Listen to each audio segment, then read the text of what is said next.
तो अज़ीज़ तलबा व तालिबात, अस्सलामु अलैकुम वरहमतुल्लाहि वबरकातुहू। हमारे आसपास तरह तरह के लोग पाए जाते हैं। उनमें गरीब भी होते हैं और अमीर भी। कुछ ऐसे लोग भी होते हैं जो ज़िंदगी की नेमतों से महरूम हैं और दूसरे खुशहाल लोगों को देखकर हालात से समझौता और सब्र कर लेते हैं। कुछ लोग ऐसे भी पाए जाते हैं जो अनोखे तरीके से अपना ज़िंदगी गुजारते हैं। ज़ेरे नज़र अफ़साने में एक ऐसा ही किरदार पेश किया गया है जो अपनी गुर्बत और महरूमियों के बावजूद ख़ुद को समाज में आसूदा हाल और बेफ़िक्र बनाकर पेश करता है। मुसन्निफ़ ने इस अफ़साने के ज़रिए से उन लोगों पर गहरा तंज़ किया है जो ज़ाहिरी शान व शौकत के दिलदादा होते हैं और अपनी हैसियत को भूलकर अमीरों की नक्काली करते हैं, और ऐसा करने से समाज में उन्हें आर्जी तौर पर इज़्ज़त तो मिल जाती है, मगर आखिर में नदामत और ज़िल्लत ही उनके हाथ आती है। गुलाम अब्बास का लिखा हुआ ओवरकोट कहते हैं ज़ाहिरी दिखावा। इसका ख़ास मफ़हूम है कि इस सबक में ज़ाहिरी दिखावा पेश किया गया है कि जनवरी की एक शाम और खुशपोश नौजवान डेविस रोड पर से गुज़रकर माल रोड पर पहुंचा और चेयरिंग कर उसका रुख करके खिरामा पटरी पर चलने लगा और आहिस्ता आहिस्ता जो है तो उसने पटरी पर चलना शुरू किया। पटरी यानी कि जो पैदल चलने का रास्ता होता है सड़क के किनारे से, जिसको हम फुटपाथ कहते हैं, वो फुटपाथ की पटरी। और दूसरा लफ्ज़ आया इसमें चेयरिंग, यानी कि चेयरिंग कहते हैं दादो तहसीन, देता हुआ। चेयरिंग कर उसका रुख करके खिरामा यानी कि धीरे धीरे आहिस्ता आहिस्ता फुटपाथ पटरी पर चलने लगा। तो चेयरिंग कहते हैं दादो तहसीन, देना। ये नौजवान अपनी तराश खराश से खासा फैशनेबल मालूम होता था। यानी तराश खराश यानी कि ज़ेब व ज़ीनत से खासा फैशनेबल है ना मालूम होता था। लंबी लंबी कलमें, यानी कि ये जो कानों के पास कलमें होती है जिसे कलमें कहते हैं, लंबी लंबी कलमें बनी हुई थी। चमकते हुए उसके बाल थे, पूरे बाल जो है तो उसके चमक रहे थे। बारीक बारीक मूछें भी नज़र आई, गोया सुरमे की सिलाई से बनाई गई हो। और उसकी जो मूछें ऐसी नज़र आ रही थी, ऐसा लग रहा था जो सुरमे की सिलाई से बनाई गई, यानी कि जब हम सुरमा पहनते हैं और बाहर ही गए तो सुरमा जो है तो बाहर की सिमतों में निकालते हैं, उस तरह से। बादामी रंग का गरम ओवरकोट पहने हुए, अब उसने जो ओवरकोट पहना हुआ था तो वो भी बादामी ओवरकोट, यानी कि शर्ट के ऊपर पहने जाने वाला कोट उसे ओवरकोट कहा जाता है। तो उसने बादामी रंग का ओवरकोट पहने हुए, जिसका काज में यानी कि जिसके बटन के होल में, जिसके काज में शरबती रंग के गुलाब का एक आध फूल लटका हुआ था, यानी कि एक फूल जो है तो भी एक सिमत में यहाँ पर लटका हुआ था। सर पर सब्ज़ फ्लैट हेड और एक ख़ास अंदाज से टेढ़ी रखी हुई, यानी कि सब्ज़ रंग की एक उसने अपने सर में हेड यानी कि टोपी भी पहनी हुई थी और वो भी टेढ़ी रखी हुई थी, क्रॉस रखी हुई थी। सफ़ेद सिल्क जो है तो ये एक कपड़े की किस्म है। गुलोबन यानी कि सफ़ेद सिल्क का, सफ़ेद कपड़े का एक सिल्क वैरायटी का सफ़ेद रंग का गुलोबन यानी कि मफलर उसने अपने गले के गिर्द लपेटा हुआ था, यानी कि गले पर उसने जो है तो गर्दन पर मफलर को लपेट लिया था। एक हाथ कोट की जेब में और दूसरे में बेद की एक छोटी छड़ी पकड़े हुए, जिसे कभी कभी मज़े में आकर घुमाने लगता था। तो एक हाथ जो है तो उसका जेब में था और दूसरे हाथ में एक छड़ी थी जो कभी कभी उसको अपनी उंगली से इशारे पर घुमाता था। ये हफ्ते की शाम थी, यानी कि हफ्ता ख़त्म होने वाला था, हफ्ते की शाम थी, यानी कि इतवार का दिन, शनिचर का दिन था और शाम का वक्त था। भरपूर जाड़े का ज़माना, यानी कि मौसम सरमा का भरपूर ज़माना था। मौसम सरमा शुरू था और सर्दी हद से ज़्यादा थी। सर्द और तुंद हवा किसी तेज़ धार की तरह जिस्म पर आके लगती थी, यानी कि हवा भी कैसी थी, ठंडी हवा, और तुंद यानी कि एकदम तेज़ चलने वाली ठंडी हवा इंसानों के जिस्म पर आकर लग रही थी। मगर उस नौजवान पर उसका कुछ भी असर मालूम नहीं होता था, यानी कि वो जो ओवरकोट पहने हुए जो नौजवान था तो उस पर किसी किस्म का सर्दी का किसी किस्म का असर नहीं हो रहा था और लोग खुद को गर्म करने के लिए तेज़ रफ्तार उठा रहे थे, तेज़ कदम उठा रहे थे, तेज़ रफ्तार अपने घरों को जा रहे थे, मगर उसे उसकी ज़रूरत ना थी, यानी कि उसको फ़ौरन घर जाने की ज़रूरत नहीं थी, क्योंकि वो चेयरिंग करने के लिए, अपने आप को टहलने के लिए, अपने आप को खुश व खुर्रम रखने के लिए, बाहर घूमने के लिए निकला था।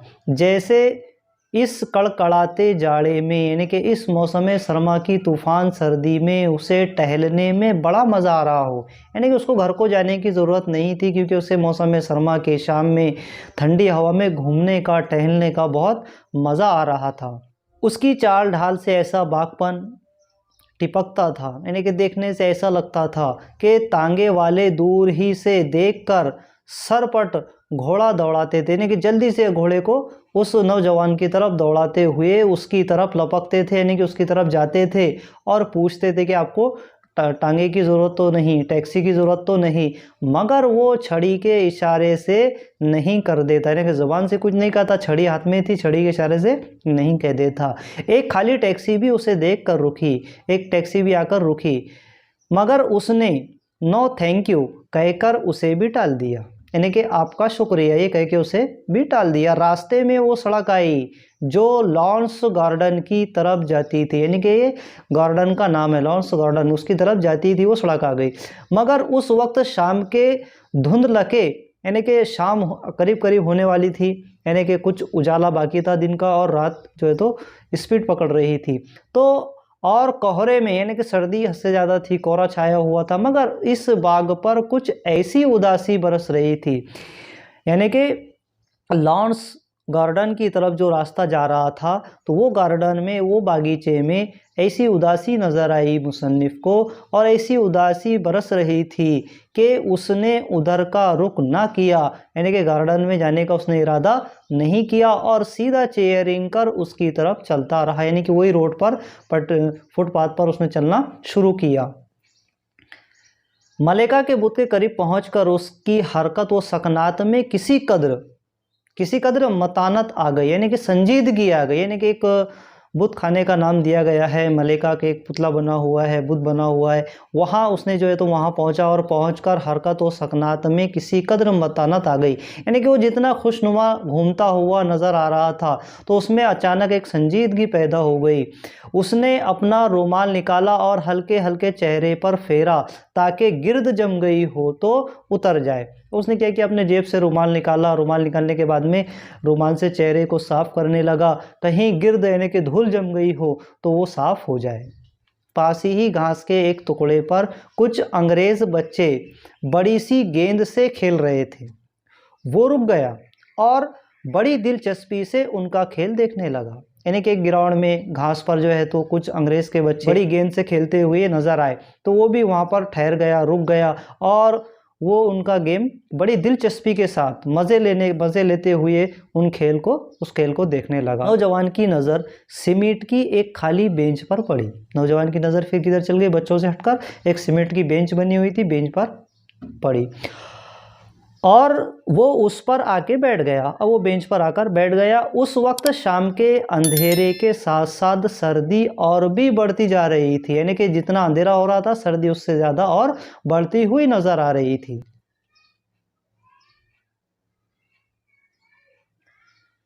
माल रोड पर मोटरों, तांगों और बाईसाइकिलों का तांता बंधा हुआ, यानी कि तांता यानी कि हद से ज़्यादा भीड़ में जो है तो माल रोड पर से गाड़ियाँ, मोटर भी दौड़ रही थी, तांगे भी दौड़ रहे थे, साइकिल वाले भी दौड़ रहे थे, मोटरसाइकिल वाले भी दौड़ रहे थे और पटरी पर चलने वालों की भी कसरत थी, यानी कि फुटपाथ पर चलने वालों की भी भीड़ उतनी ही थी। सड़क की दो रवैया दुकानों में, यानी कि सड़क के सिमत में, दोनों सिमत में जो है तो दुकानें लगी हुई रहती है। हमारे भी गांव में, शहरों में दोनों सिमतों में दुकानें रहती है, तो दोनों रवैया यानी कि दोनों तरफ दुकानों में ख़रीदो फरोख्तों का बाज़ार भी गर्म था, यानी कि जिस रोड पर, माल रोड पर से वो गुज़र रहा था तो दोनों सिमत में दुकानें थी और दुकानों पर जो है तो ख़रीदो फरोख्त यानी कि ख़रीदने का भी और फ़रोख्त यानी कि बेचने का भी बाज़ार जो है तो बहुत ज़्यादा गर्म था। गर्म से मुराद यानी कि ख़रीदने वाले, बेचने वाले ज़्यादा थे। जिन कम नसीबों को ना तफरी तबाह की इस्तेताद थी, यानी कि कभी उनको तफरी करने का मौका मिलता था और ना ही उनमें कुछ इस्तेता देने, ना ही कुछ उनमें ख़रीदने की हैसियत थी, ना ख़रीदो फ़रोख्त की। वो दूर ही से खड़े खड़े उन तफरी गाहों को तफरी करने के मुकामात को और दुकानों की रंग रोशनियों से जी बहला रहे थे। यानी कि जिनके पास ख़रीदने की इस्तेता से मुरा, जिनके पास ख़रीदने के लिए पैसा नहीं था, वो दूर से ही दुकानों को देख रहे थे। खड़े खड़े उन पर उन्होंने नज़र दौड़ाई और अपने आप को बहलाने लगे। नौजवान सीमेंट की बेंच पर बैठा अपने सामने से गुजरते जन व मर्द, यानी कि जन कहते औरत को, और औरत और मर्द को गौर से देख रहा था। उसकी नज़र उनके चेहरों से ज़्यादा उनके लिबास पर पड़ती थी। यानी कि वो जो उसके सामने से लोग गुजर रहे थे तो गुजरने वालों के वो चेहरों को नहीं देख रहा था, बल्कि चेहरों से ज़्यादा, कहीं ज़्यादा उसकी निगाहें लिबासों पर पड़ती थी। जहाँ से वो लोग सामने से गुजरते थे, उनके लिबासों को देखा करता था। उनमें हर वज़ा, यानी कि उनमें और हर कमाश के लोग थे, यानी कि उनमें हर किस्म के और कमाश यानी कि हर रंग के लोग नज़र आए। बड़े बड़े, जिसमें बड़े बड़े ताजिर थे, सरकारी अफसर थे, लीडर थे, फ़नकार थे, कॉलेजों के तलबा व तालिबात थे, नर्सें थी, अखबारों के नुमाइंदे थे, दफ्तरों के बाबू थे, और ज़्यादातर लोग ओवरकोट पहने हुए थे। यानी कि जितने लोग सड़क पर से गुज़र रहे थे तो इन सब में, तमाम लोगों में, यानी कि ताजिरों में, सरकारी अफसरों में, लीडरों में, फ़नकारों में, कॉलेजों के तलबा व तालिबात में, नर्सों में, अखबारों के नुमाइंदों में, दफ्तर के बाबुओं में, तमाम इतने जितने लोग उसे नज़र आए, इन सब में ज़्यादातर लोगों जो है तो ओवरकोट पहने हुए थे। हर किस्म के ओवरकोट, यानी कि किस्म किस्म के नए नए तरीके के बने हुए, फैशनेबल बने हुए ओवरकोट पहने हुए थे। पेश कीमत, यानी कि बहुत ज़्यादा कीमती ओवरकोट पहने हुए थे। और पेश कीमत और ओवरकोट से लेकर पुराने ओवरकोट तक, यानी जो कुछ लोग उनमें जिन्हें नीलाम में ख़रीदा गया था, यानी कि वो जो लोग गुजर रहे थे तो उसमें कुछ लोग ऐसे ओवरकोट पहने हुए थे जो कीमती ख़रीद कर लाए हुए थे, और जो पुराने कोट नीलाम यानी कि फ़रोख्त हो रहे थे, वो उनके पास के फ़रोख्त कर ख़रीद कर ला के पहने हुए थे, जिनमें फटे थे, पुराने थे, किसमें नए थे, किसमें ज़्यादा कीमत वाले थे। नौजवान का अपना ओवरकोट था। अब मुसन्निफ़ जो आ गए असल मकसद पर कि नौजवान के पास खुद का अपना ओवरकोट था, तो खासा पुराना, यानी कि बहुत ज़्यादा पुराना था, मगर उसका कपड़ा खूब बढ़िया था। यानी कि उसके कपड़ा जो था, कपड़े की वैरायटी और कपड़े की क्वालिटी बहुत अच्छी थी। फिर वो सिला हुआ भी किसी माहिर दर्जी का था। माहिर दर्जी का, यानी माहिर टेलर के, मशहूर टेलर के हाथ से वो कोट सिया हुआ था। उसको देखने से मालूम होता था कि उसकी बहुत देखभाल की जाती है। कॉलर खूब जमा हुआ था, कोट का कॉलर भी बहुत अच्छा जमा हुआ था। बाहों की कुरेज बड़ी नुमाया थी। सिलवट कहीं नाम को नहीं थी, यानी कि उसके पूरे कोट में झुर्नियाँ कहीं नज़र नहीं आई। सिलवट यानी कि झुर्नियाँ। बटन सिंह के बड़े बड़े, यानी कि बटन भी जो है तो किसी जानवर के सिंग के बने हुए थे और चमकते हुए थे। नौजवान उस कोट में बहुत मगन मालूम होता था और अपने आप को कोट में जो तो बहुत मगन मालूम होता था। कोट पहना हुआ था और कोट में ही डूबा हुआ था कि उसको ऐसा महसूस होता था कि मैं जितना अच्छा कीमती कोट मेरे पास है किसी के पास नहीं है। फिर अचानक, अब वो बेंच पर ही बैठा हुआ है, अब अचानक क्या हुआ कि एक छोटी सी सफ़ेद रंग की बिल्ली सर्दी में ठिठुरती हुई बेंच के नीचे उसके कदमों में आकर म्याऊं म्याऊं करने लगी। अब क्या हुआ कि एक सफ़ेद, जहाँ बेंच पर बैठा हुआ था तो उसी बेंच के नीचे एक सफ़ेद बिल्ली सर्दी से ठिठुरती हुई, सर्दी से बचने के लिए वो जो जिस बेंच पर बैठा था बेंच के नीचे आकर बैठ गई और म्याऊं म्याऊं करने लगी। उसने पिचकारा तो, यानी कि उसको बिल्ली को झड़काया तो उछलकर बेंच पर आकर बैठ गई। अब उसने बिल्ली को हकाला, पिचकारा यानी क्या काला, चिढ़ कहा, तो वो फ़ौरन जो है तो बेंच पर आकर बैठ गई। उसने प्यार से उसकी पीठ पर हाथ फेरा और कहा, पोयर लिटिल स्वील, यानी कि कितना अच्छा छोटा बच्चा है। उसके बाद वो बेंच से उठ खड़ा हुआ और सड़क को पार करके उस तरफ चला जिधर सिनेमा की रंग बेरंगी रोशनियां झिलमिला रही थी। यानी कि सिनेमा हॉल की, यानी कि टॉकीज़ की रोशनी जो है तो झिलमिलाती हुई नज़र आई।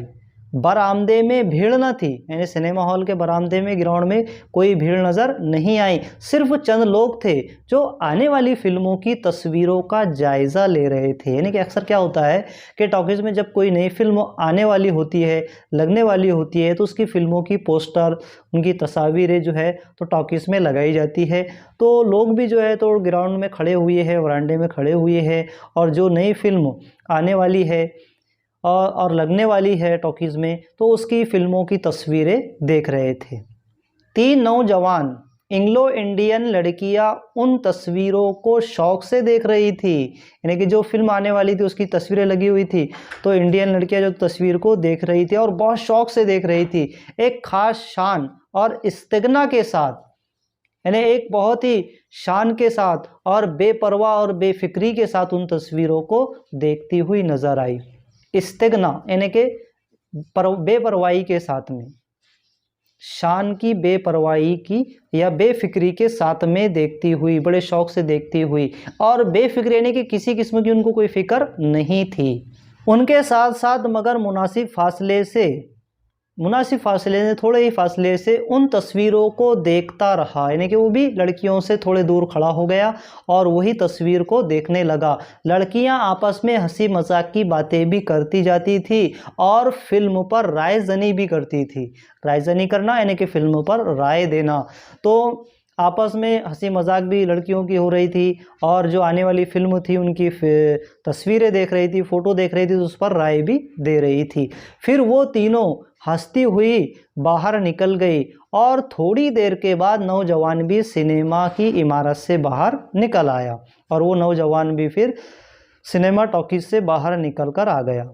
गुजरते गुजरते वक्त जो है तो अब रात के शाम के 7 बज चुके थे और वो माल रोड की पटरी पर से फिर पहले की तरह मीटर गश्त करता हुआ चला जा रहा था। मीटर गश्त करना यानी कि मकसद घूमना, बेफिक्री के साथ घूमता हुआ चला जा रहा था। और थोड़ी दूर चलकर उसे अंग्रेजी मौसीकी के आलात की एक बड़ी सी दुकान नजर आई।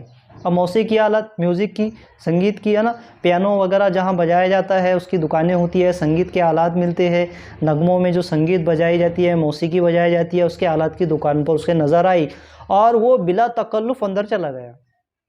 मौसीकी की दुकान पर वो अंदर चला गया और हर तरफ शीशे की अलमारियों में तरह तरह के अंग्रेजी साज रखे हुए थे, यानी कि नगमा बजाने के साज और सामान रखे हुए थे, अंग्रेजी साज रखे हुए थे। वो एक हस्पानवी गिटार पर जो एक खूंटी से टंगी हुई थी। अब वो शीशे की अलमारी में तरह तरह के अंग्रेजी साजो सामान रखे हुए थे और एक हस्पानवी गिटार, यानी कि गिटार और पियानो जो है तो वो भी एक खूंटी से ऐसे टंगे हुए थे, लटके हुए थे। नौजवान ने ना कदाना नज़र डाली, यानी कि ना चाहते हुए भी नज़र डाली और उसके साथ कीमत का जो टिकट लटक रहा था, यानी कि उसकी जो कीमत थी और उसका जो टिकट लटक रहा था, तो वो उसे पढ़ा, उसे ज़रा हटकर अब वो क्या किया कि उसने कि जो हस्पानवी गिटार टंगी हुई थी खूंटी से और उस पर उसकी रेट और उसकी कीमत की जो चिट्ठी टंगी हुई थी, तो उसने उसको देखा और देखने के बाद में उसको छोड़ दिया और उसे पढ़ने के बाद में उसको छोड़ दिया और उससे ज़रा हटकर एक बड़ा जर्मन पियानो रखा हुआ था, यानी कि एक जर्मन से आया हुआ एक पियानो रखा हुआ था। उसका कवर उठा के उंगलियों में बांस पर्दों को उसने टटोला और फिर कवर बंद कर दिया। यानी कि वो जो पियानो जर्मन से आया हुआ था, जर्मन कंपनी का बना हुआ था, तो उसने उसके कवर को उठाया उंगलियों से और उंगलियों से बांस पर्दों को उसने टटोला, देखा और फिर उसका कवर को बंद कर दिया।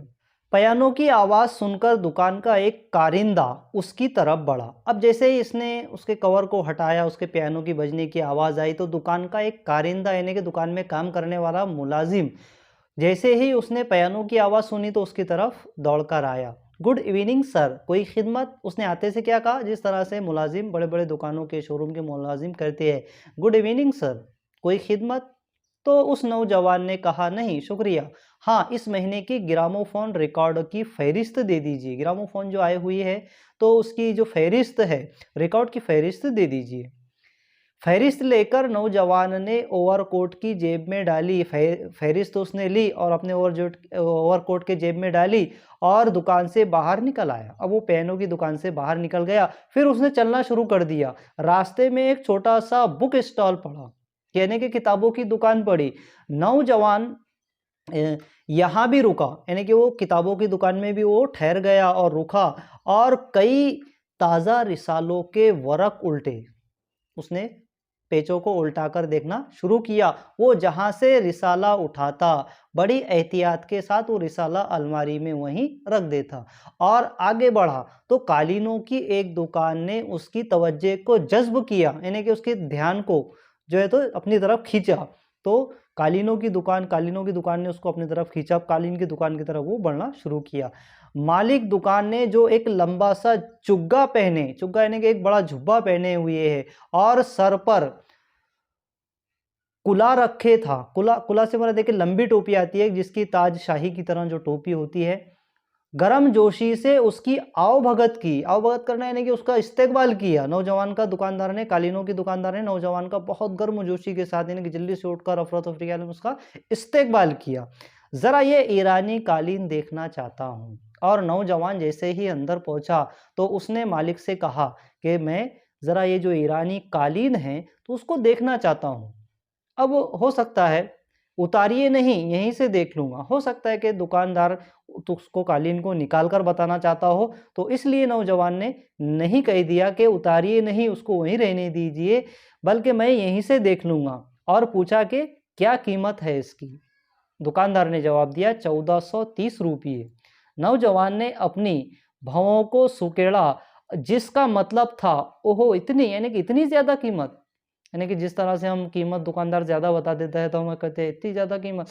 तो दुकानदार ने कहा आप पसंद कर लीजिए, हम जितनी भी रियायत कर सकते हैं कर देंगे। दुकानदार ने नौजवान से कहा कि आप सिर्फ कालीन जो है तो पसंद कर लीजिए, जितनी भी रियायत बनती है हम जो है तो उसमें रियायत कर देंगे, यानी हम उतनी उसमें छूट कर देंगे।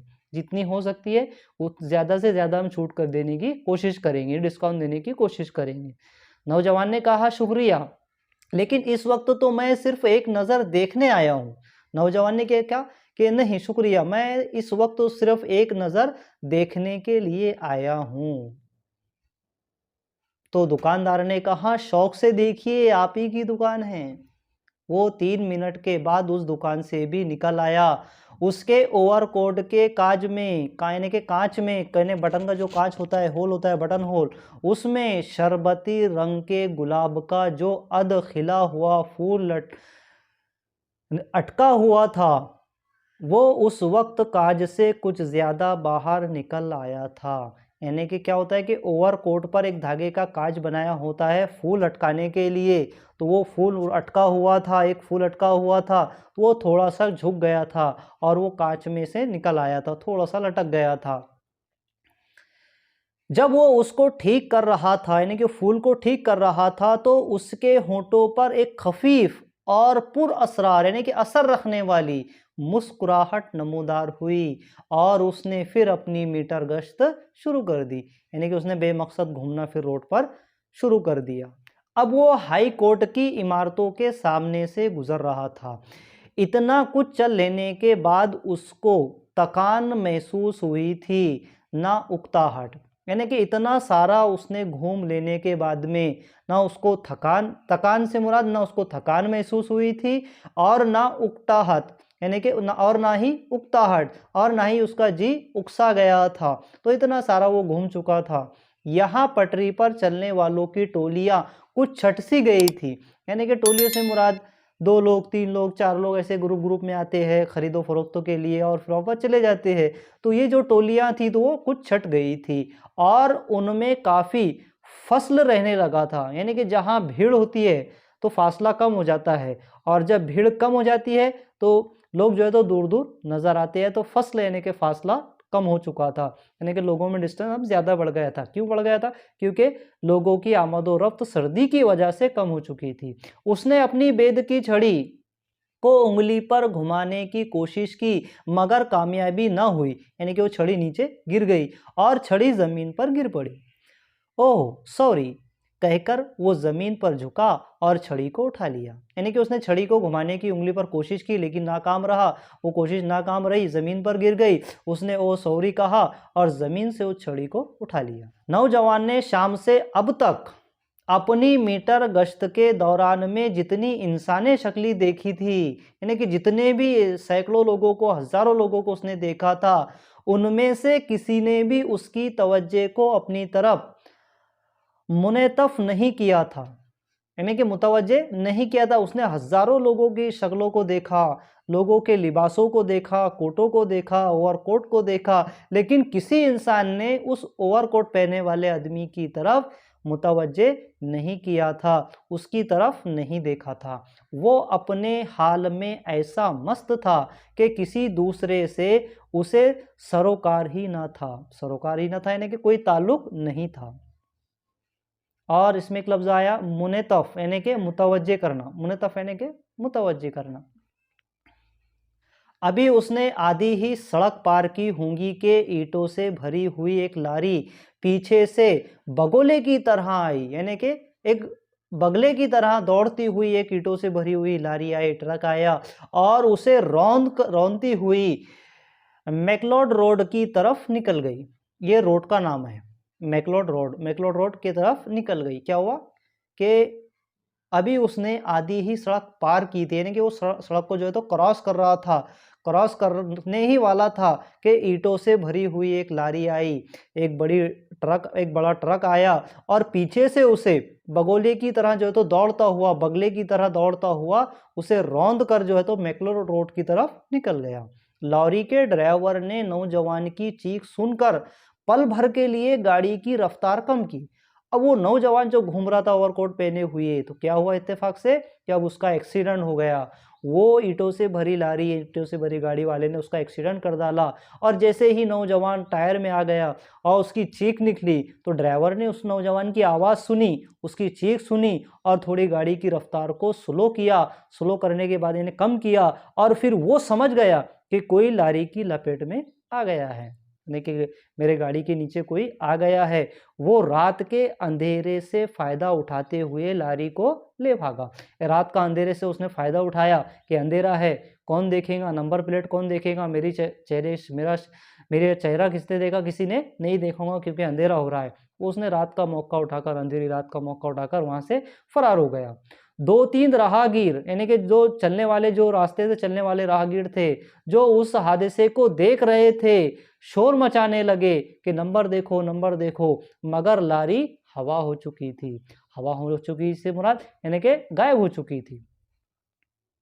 क्या हुआ कि वो फरार हो गया। 2-4 लोगों ने शोर भी किया कि भाई एक्सीडेंट हो गया है, वो गाड़ी वाले का नंबर देखिए, नंबर देखो, नंबर देखो। लेकिन उतनी देर में गाड़ी जो है तो वहाँ से रवाना हो चुकी थी, फरार हो चुकी थी, बहुत दूर निकल चुकी थी। इतने में कई और लोग जमा हो गए। ट्रैफिक का एक इंस्पेक्टर जो मोटरसाइकिल पर जा रहा था रुक गया। नौजवान की दोनों टांगें बिल्कुल कुचल गई थी, यानी कि बहुत सारे लोग वहाँ पर जमा हुए और ट्रैफिक पुलिस इंस्पेक्टर जो था मोटरसाइकिल से जा रहा था तो वो भी वहाँ पर ठहर गया। लेकिन जब देखे लोगों ने तो उस नौजवान की दोनों टांगें बिल्कुल कुचली गई थी।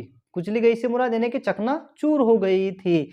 बहुत सा खून निकल चुका था और वो सिसक रहा था, यानी कि रो रहा था, आहा वो बका कर रहा था। बहुत सा यानी कि बहुत ज़्यादा। फौरन एक कार को रोका गया और उसे जैसे तैसे करके उसमें उसको डालकर बड़े अस्पताल रवाना कर दिया गया। जिस वक्त वो अस्पताल पहुंचा तो उसकी अभी रमक भर जान बाकी थी, यानी कि जब उसको अस्पताल में एक गाड़ी को रुकाया गया, जैसे तैसे करके उसको गाड़ी में डाला गया और बड़े अस्पताल की तरफ रवाना कर दिया गया, बड़े हॉस्पिटल में उसको भेज दिया गया। और जिस वक्त वो अस्पताल पहुंचा तो उसमें अभी थोड़ी सी जान बाकी थी। जिस वक्त उसे हॉस्पिटल में एडमिट किया गया तो उस अस्पताल के शोबे हादसात में जहां एक्सीडेंट के ऐसे मरीज आते हैं तो उस डिपार्टमेंट में उस वक्त में असिस्टेंट सर्जन, यानी कि एक सर्जन और दूसरा असिस्टेंट सर्जन मिस्टर खान उस वक्त में उस डिपार्टमेंट में मौजूद थी। और वही मिस्टर खान सर्जन के असिस्टेंट सर्जन के साथ में 2 नौउम्र नर्सें भी, एक मिस शहनाज़ और एक मिस गुल ड्यूटी पर मौजूद थे। यानी कि 2, जब उसको हॉस्पिटल में लाया गया और एक्सीडेंट डिपार्टमेंट में उसको लेके जाया गया, तो उस वक्त में असिस्टेंट सर्जन मिस्टर खान और 2 नौउम्र यानी कि बिल्कुल जवान 2 नर्सें बिल्कुल ड्यूटी पर मौजूद थी। एक नर्स शहनाज और दूसरी गुल, दोनों भी ड्यूटी पर मौजूद थे। जिस वक्त उसे स्ट्रेचर पर डाल के ऑपरेशन रूम ले जाया जा रहा था। स्ट्रेचर, तो स्ट्रेचर कहते हैं जहां मरीज को ले जाके, जो हाथ गाड़ी टाइप की एक ट्राली होती है, तो उसमें उसको स्ट्रेचर पर डालकर ऑपरेशन रूम में ले जाया जा रहा था। उन नर्सों की नज़र उस पर पड़ी, यानी कि किस पर? उस नौजवान पर पड़ी जो एक्सीडेंट जिसका हुआ है, जो मरीज आया था, यानी कि जो वही नौजवान ओवरकोट पहने हुए था, स्ट्रेचर पर लेटा हुआ था, एक्सीडेंट में दोनों टांगे उसके चकनाचूर हो गई थी। तो उसका बादामी रंग का ओवरकोट अभी तक उसके जिस्म पर था, यानी कि वही बादामी रंग का ओवरकोट जो पहने हुए था, तो वो उसके जिस्म पर मौजूद था और सफ़ेद सिल्क का मफलर गले में लपटा हुआ था। उसके कपड़ों पर जा बजा खून के बड़े बड़े धब्बे थे, यानी कि उसके कपड़ों पर खून के बड़े बड़े धब्बे नजर आए। किसी ने अज़राहे दर्दमंदी के साथ उसकी सब्ज फ्लैट हेड उठाकर उसके सीने पर रख दी थी, ताकि कोई उड़ा ना ले जाए, यानी कि कोई चुरा कर ना ले जाए और कहीं गिर ना जाए। तो एक किसी ने इंसान ने अज़ राहे दर्दमंदी, यानी कि दर्दमंदी के साथ, बहुत ही एहतराम के साथ जो है, तो उसने जो हेड पहना हुआ था, टोपी, सर पे टोपी पहनी हुई थी, वो हेड उठाई और उठाकर उसके सीने पर रख दी थी। शहनाज ने गुल से कहा, किसी भले घर का मालूम होता है बेचारा। अब दोनों जो है तो एक्सीडेंट की केस है और स्ट्रेचर पर उसको लेके जाया जा रहा है। दोनों नर्सें जो है तो उसको देख रही है और उसके लिबास से ऐसा लग रहा है कि बहुत अच्छे भले घर का, यानी कि अच्छे बड़े घर का लग रहा है। गुल दबी आवाज में बोली, खूब बन ठन के निकला था बेचारा हफ्ते की शाम मनाने के लिए, हफ्ते की रंगरलियां मनाने के लिए। ड्राइवर पकड़ा गया या नहीं? अब दोनों जो उसको स्ट्रेचर पर ले जाया जा रहा है, नर्से लेके जा रही है और दोनों शहनाज और गुल की बातें हो रही है। तो गुल ने दबी आवाज में क्या कहा कि खूब बन ठन के निकला था हफ्ते की शाम मनाने के लिए। तो जैसे उसने और सवाल भी किया गुल ने कि ड्राइवर पकड़ा गया या नहीं, तो शहनाज ने कहा नहीं, भाग गया, यानी कि फरार हो गया। कितने अफसोस की बात है। गुल ने कहा कि कितने अफसोस की बात है। अब ऑपरेशन रूम में असिस्टेंट सर्जन और नर्सें चेहरों पर जुराही नकाब चढ़ाए, जिन्होंने उनकी आंखों से नीचे के सारे हिस्से को छुपा रखा था।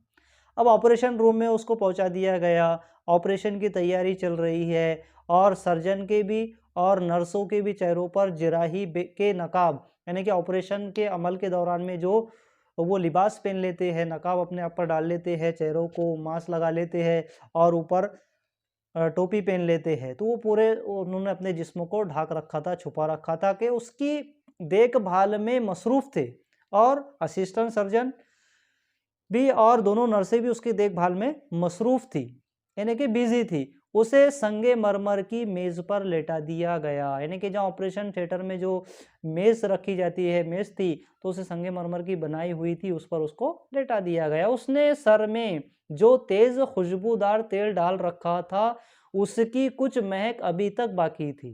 यानी कि वो नर्सें बयान कर रही है कि उसने जो खुशबू का तेल अपने बालों में लगाया हुआ था, उसकी खुशबू अभी तक, उसकी महक अभी तक आ रही थी। पट्टियां अभी तक जमी हुई थी, हादसे से उसकी दोनों टांगे तो टूट चुकी थी, मगर सर की मांग नहीं बिगड़ने पाई थी। यानी कि सर के बालों में जो हम मांग निकालते हैं, वो मांग उसकी नहीं बिगड़ी थी। हाँ, लेकिन दोनों टांगे चकनाचूर हो गई थी और टांगों को पट्टियों से बांध दिया गया था। अब उसके कपड़े उतारे जा रहे थे। अब देखिए यहाँ से जो है तो उसकी पूरे राज खुलता है, यानी कि हमने आपको स्टार्ट में बताया कि कुछ लोग ऐसे होते हैं कि जो भले ही घर में खाने पीने के लिए कुछ ना हो, पहनने के लिए ज़्यादा चीज़ें ना हो, लेकिन बाहर जो है तो बड़े बन ठन कर निकलते हैं और देखने वाले उनको ऐसे समझते हैं कि बहुत बड़े घर, अमीर घर का लड़का है। तो ऐसी हमको ज़ाहिरी दिखावा नहीं करना चाहिए। जैसे हमको, जिस तरह अल्लाह ताला ने हमको इज्जत से, दौलत से, शोहरत से हमको नवाजा है, बस वही हैसियत के हिसाब से हमको अपनी ज़िंदगी गुजारनी चाहिए। अब देखिए, अब उसके पूरी पोल खुल रही है अब यहाँ से।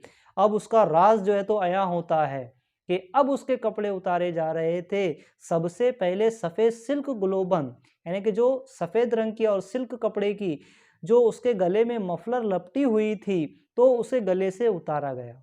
तो अचानक जैसे ही वो मफलर को गले से निकाला गया, तो निकालने के बाद में नर्स शहनाज और नर्स गुल ने बेग वक्त यानी कि एक ही वक्त में एक दूसरे की तरफ देखा। अब क्यों देखा, आगे देखिए कि उससे ज्यादा वो कर भी क्या सकती थी। क्या कर, चेहरे जो दिली कैफियत का आईना होते हैं, जुराही के नकाब तले छुपे हुए थे और जुबानें भी बंद थी। जुराही नकाब यानी कि ऑपरेशन के दौरान में जो लिबास पहना जाता है, और उनकी ज़ुबानें भी बंद थी, यानी कि वो ज़ुबान से कुछ बोल भी नहीं सकते थे, और उनका चेहरा भी छुपा हुआ था। अब वो अंदर हंस रहे थे या उनके चेहरे पे क्या तासुरात थे, तो वो उनका चेहरा भी ढका हुआ था। नौजवान के गुलोबंद के नीचे निकटाई और कॉलर क्या सिरे से कमीज ही नहीं थी, यानी कि उसने ओवरकोट ऐसा पहना हुआ था, बटन लगा लिए थे और शर्ट अंदर का दिखाई ना दे, गले में मफलर को लपेट लिया था। अब जब वो गुलोबंद को निकाला तो शहनाज मिस और गुल दोनों बयान कर रही है कि जैसे ही हमने गुलोबंद को निकाला तो नीचे से निकटाई और कॉलर क्या सिरे से कमीज ही नहीं थी, यानी कि ओवरकोट जो होता है कमीज के ऊपर से पहना जाता है, शर्ट के ऊपर से पहना जाता है। अब जब ओवरकोट उतारा गया तो नीचे से एक और बोसीदा ऊनी स्वेटर निकला। ये भी क्या निकला अंदर से, सूटर, वो भी ऊन का और वो भी बोसीदा, बहुत ज्यादा पुराना, जिसमें जहाँ बजा बड़े बड़े सुराख नजर आ रहे थे, और उन सुराखों से स्वेटर से भी ज्यादा बोसीदा, यानी कि सबसे ज्यादा पुराना, यानी कि जिसकी हालत खस्ता हो गई थी, खराब हो गई थी और मैला कुचेला एक बनियान नजर आ रहा था। अब सूटर के अंदर से भी जो है तो सूटर में बड़े बड़े सुराख थे, सूटर भी फटा हुआ था, और सूटर के अंदर जो बनियान पहना हुआ था वो भी बोसीदा था, बहुत कदीम था, पुराना था, और वो भी मैला कुचेला था, कई हफ्तों से वो धोया हुआ नहीं था। अंदर से बनियान नजर आया। नौजवान सिल्क के गुलबंद को कुछ इस ढब से गले पर लटके लपेटे रखता था। नौजवान सिल्क के गुलोबंद को कुछ इस ढब से गले पर लपेटे रखता था कि उसका सारा सीना छुपा रहता था, यानी कि वो इस ढब से कॉलर को गले में लपेट लेता था और नीचे छोड़ देता था कि उसका पूरा सीना, उसका पूरा छाता जो है तो मफलर में छुपा हुआ रहे। उसके जिस्म पर मैल की तह भी खूब चढ़ी हुई थी, यानी कि उसने कई हफ्तों से नहाया भी नहीं था, महल भी जो है तो मैल जो है तो उसके जिस्म पर नजर आ रहा था। जाहिर होता था कि वो कम से कम पिछले 2 महीनों, कितने 2 महीनों से नहीं नहाया। अलबत्ता गर्दन खूब साफ थी।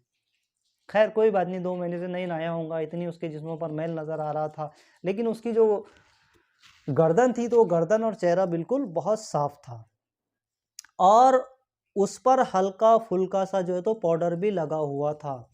स्वेटर और बनियान के बाद पतलून की बारी आई, यानी कि पैंट की बारी आई, और शहनाज और गुल की नजरें जो है तो फिर बेग वक्त तो उन्हें देखने लगी, आपस में जो है तो एक दूसरे को देखने लगे। क्यों देखे उन्होंने, आगे देखिए कि पतलून को पट्टी की बजाय, यानी कि पतलून पैंट जो होती है, पैंट को हुक के जरिए से अटकाया जाता है, तो पट्टी के बजाय या बेल्ट के बजाय जो है तो एक पुरानी धज्जी से, जो शायद कभी निकटाई रही होंगी, यानी कि हो सकता है कभी वो पैंट फिसलती होंगी, तो एक पुरानी धज्जी से, एक पुराने कपड़े से जो है तो वो पैंट को बांधा हुआ था, निकटाई रही होंगी, खूब कस के बांधा गया था वो पैंट को, उसने जो है तो कपड़े से खूब कसकर बांधा था। बटन और बक्से गायब थे, बटन भी गायब थे। दोनों घुटनों पर से कपड़ा मसक गया था, यानी कि खिसक गया था, फट गया था दोनों घुटने, जो पैर के घुटने तो पैंट के घुटनों के पास की जितनी पैंट थी तो वो फट गई थी, और कई जगह खोंचे लगी थी, और कई जगह खोंचे भी लग गए थे पैंट में, कहने के फट गई थी, घस गई थी, खोंचे खोंचे नजर आने लगे थे। मगर चूंकि ये हिस्से ओवर कोट के नीचे रहते थे, यानी कि कोट के बिल्कुल नीचे रहते थे, शर्ट के नीचे रहते थे, तो ये ऊपर की जो पैंट है तो वो दिखाई नहीं देती थी कि कैसे बांधी हुई है, इसलिए लोगों की उन पर नजर नहीं पड़ती थी। अब बूट और जिराबों की बारी आई। काहे की बारी है? बूट यानी कि जूता और जुराब यानी कि मोजे उतारने की, सॉक्स उतारने की बारी आई और एक मर्तबा फिर मिस शहनाज और मिस गुल की आंखें चार हुई, यानी कि दोनों की आंखें जो है तो आपस में टकराई। टकराने से मुराद यानी कि फिर जब जैसे ही वो अपने जूतों से जूते उतारे गए और जूते उतारने के बाद में सॉक्स उतारने की बारी आई तो दोनों नर्सों ने आपस में एक दूसरों को देखा। बूट तो पुराने होने के बावजूद खूब चमक रहे थे, यानी कि जूते तो पुराने थे लेकिन चमक रहे थे, मगर एक पांव की जुराब यानी कि एक पांव का मोजा दूसरे पांव की जुराब से यानी कि दूसरे पांव के मोजे से बिल्कुल मुख्तलिफ था। यानी कि दोनों भी मोजे अलग अलग कलर के थे। फिर दोनों जुराबें फटी हुई भी थी, दोनों मोजे जो है तो फटे हुए भी थे, दोनों भी सॉक्स फटे हुए थे। इस कद्र के उनमें से नौजवान की मैली मैली एड़ियां नजर आ रही थी। वो दोनों भी सॉक्स इतने फटे हुए थे कि उसकी एड़ियां भी नीचे से नजर आ रही थी। बिलाशोबा उस वक्त तक वो दम तोड़ चुका था, यानी कि आखिर में जब उसके पैर से जूते सॉक्स उतारे गए तो उस वक्त वो दम तोड़ चुका था, यानी कि उस वक्त उसका इंतकाल हो गया था। उसका जिस्म संगे मरमर की मेज पर बेजान पड़ा हुआ था।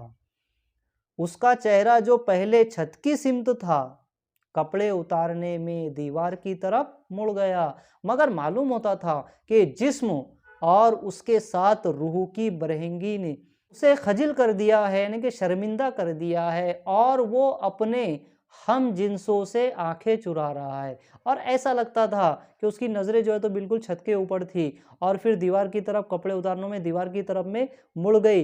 वो ऐसा लगता था, दोनों मिस बयान कर रही है कि ऐसा लगता था कि वो अपने दोस्तों से, हम जिन्सों से, अपने रिश्तेदारों से वो अपनी आंखें चुरा रहा हो या आंखें फेर रहा हो।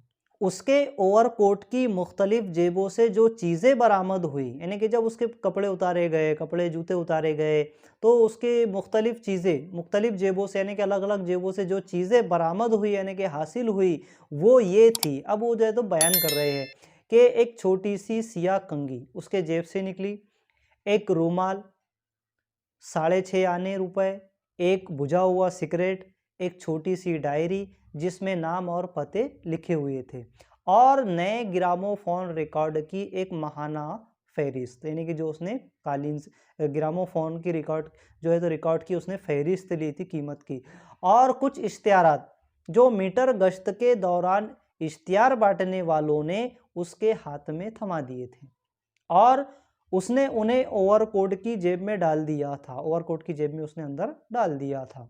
ये कब मिले उसे इश्तिहारात? मीटर गश्त यानी कि जब वो बेमकसद सड़कों पर घूम रहा था उस वक्त में वो सब लेता था और एहतियातन जेब में अपने एहतियात के साथ डाल दिया करता था। अफसोस के उसकी बेद की छड़ी जो हादसे के दौरान कहीं खो गई थी, यानी कि जहां उसका एक्सीडेंट हुआ था उस दौरान में उसकी छड़ी खो गई थी, उस फहरिस्त में शामिल नहीं थी। तो अजीज़ तलबा व तालिबात, हम उम्मीद करते हैं कि आपको ओवरकोट जो सबक है हमने अभी आपको उसका खुलासा बताया। तो हम गुलाम अब्बास का लिखा हुआ यानी कि इसमें ज़ाहिरी दिखावा है और ज़ाहिरी दिखावे के साथ साथ इंसान कुछ वक्त के लिए, कुछ पल के लिए अपनी ज़िंदगी तो गुजार लेते हैं, लोगों को अच्छा मालूम होता है, लेकिन जब आखिरी पर पोल खुल जाती है तो आखिर में हमको नदामत के सिवा कुछ हासिल नहीं होता।